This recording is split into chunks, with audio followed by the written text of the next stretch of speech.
Good morning, everybody. We are so pleased that you're with us for our National Collegiate Baseball Writers Association, our 2011 Awards Announcements News Conference. Before we get started, we want to thank all of you for taking your time out of your schedule here at TD Ameritrade Park. And again, with the NCBWA's cooperation, we do want to thank Dennis Pope, Damani Leach, and J.D. Hamilton for putting this all together for us. We continue the tradition of awarding coaches and student athletes and people connected to the game that we love so much, college baseball, from the tradition that we experienced at Rosenblatt Stadium to our new traditions starting here at TD Ameritrade Park. So we're very thrilled and honored and humbled to be with you.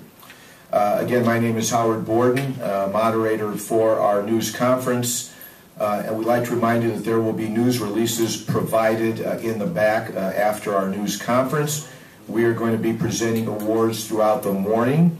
And to start it off with, over to my right, the National Collegiate Baseball Writers Association's Wilbur Snip Award is going to be presented to Lou Spry of the NCAA by Bo Carter. Bo, take it away. Thank you.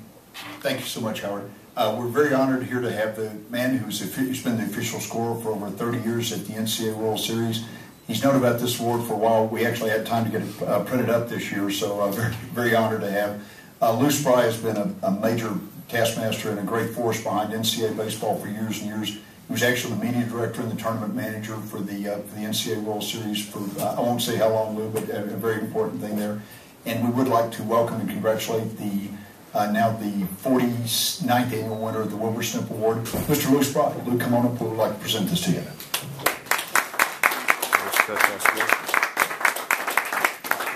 We're asking you to be Coach of the Year award.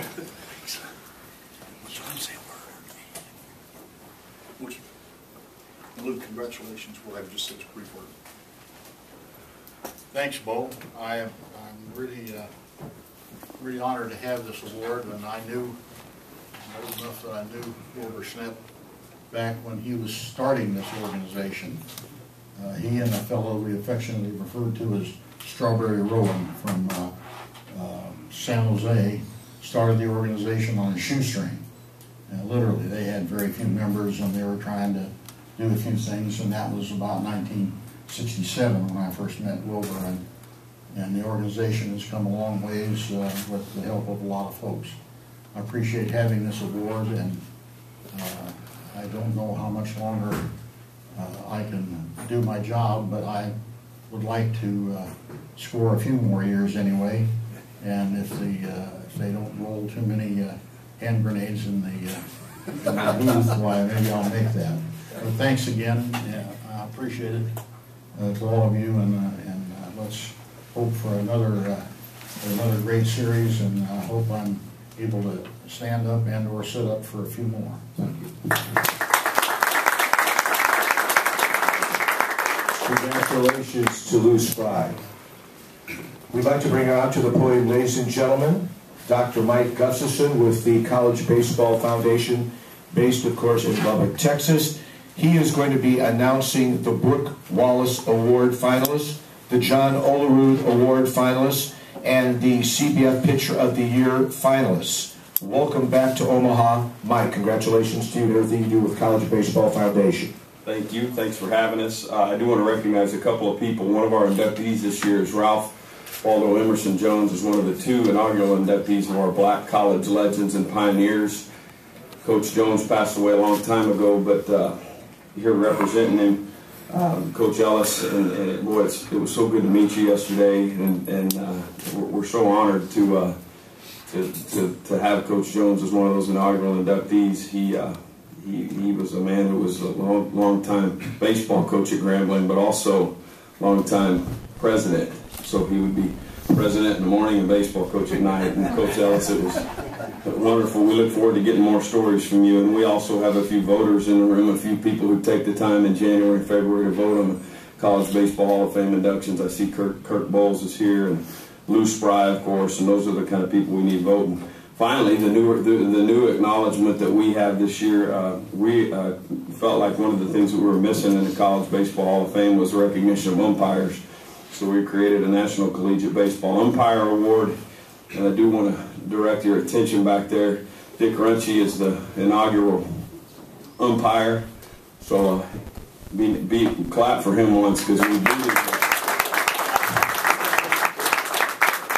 we probably booed him off and on for 30 years. And then right there with him is Dick Honig. And Dick Honig, he's probably not old enough to have actually played in the 1962 College World Series, but he must have been like 15 at the time, right?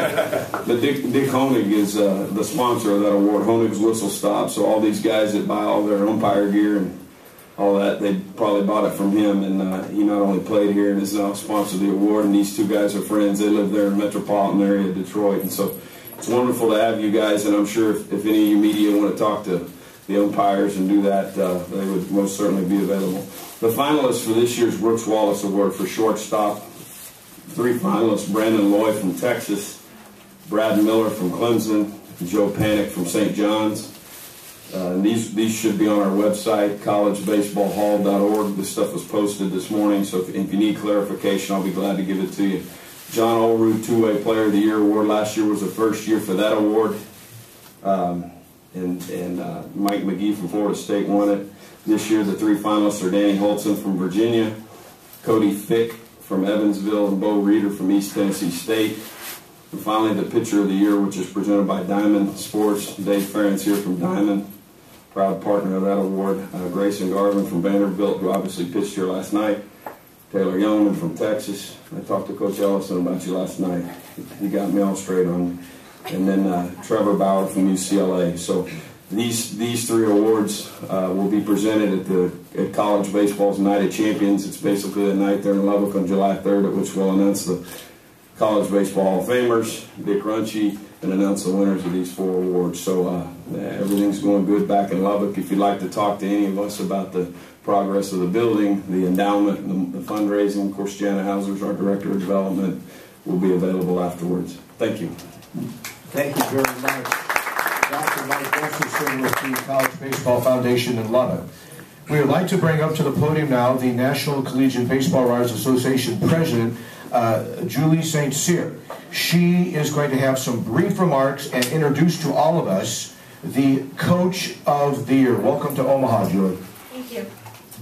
This year's National Collegiate Baseball Writers Association Coach of the Year recipient was an integral part to what might be one of the most compelling storybook seasons in all of college baseball. There is no doubt the 2011 California Golden Bears are the epitome of resilience after facing extinction at the beginning of the season, only to learn midway through the year that their program lives to see another day thanks to the supporters throughout the baseball community. They concluded the regular season with a 31-20 record and earned a spot in the NCAA tournament as the number 3 seed. After dropping Game 1 of the regional to Baylor, they rebounded and showed their determination once again and won 4 straight to advance to the Super Regional. Taking 2 games from Dallas Baptist in the Super Regional, they advanced to the College World Series for the first time since 1992. Skillfully guided by their head coach, the Golden Bears did create a season to remember. Currently in his 12th year as the skipper for the California Golden Bears, I present to you the National Collegiate Baseball Writers Association Coach of the Year, Coach David Esker.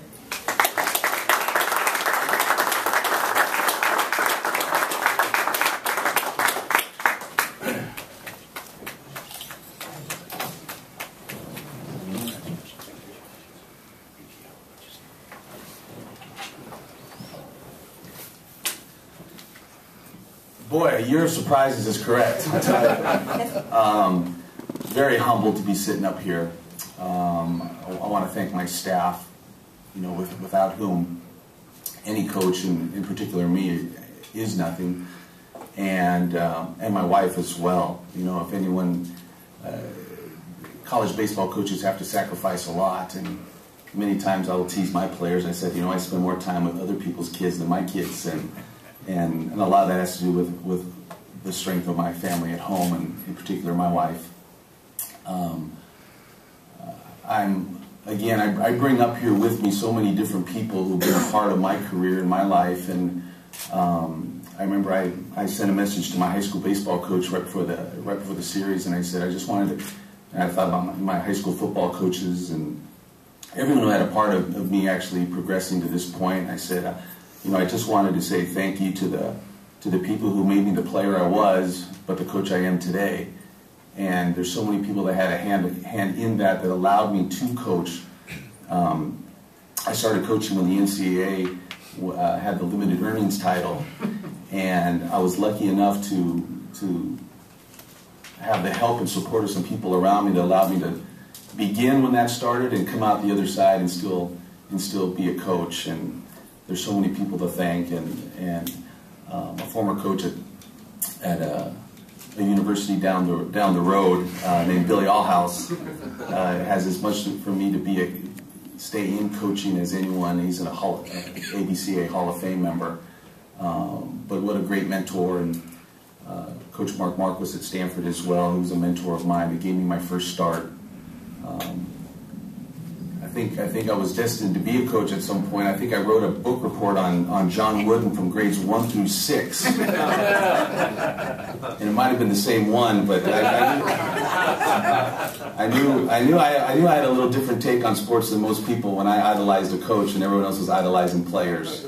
But again, my team this year has been fantastic. It's been a long, strange, rewarding journey that I think will impact all of our lives forever.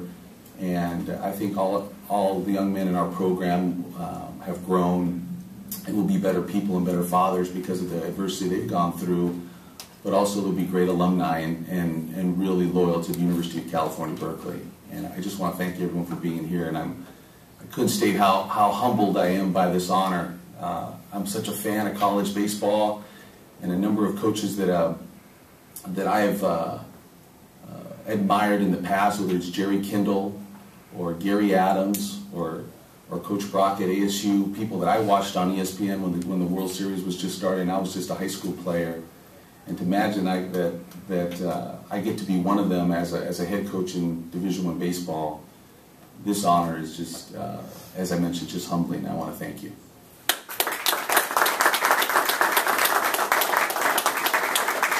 Again, we want to thank head coach David Esker of California. A job well done. Congratulations, coach.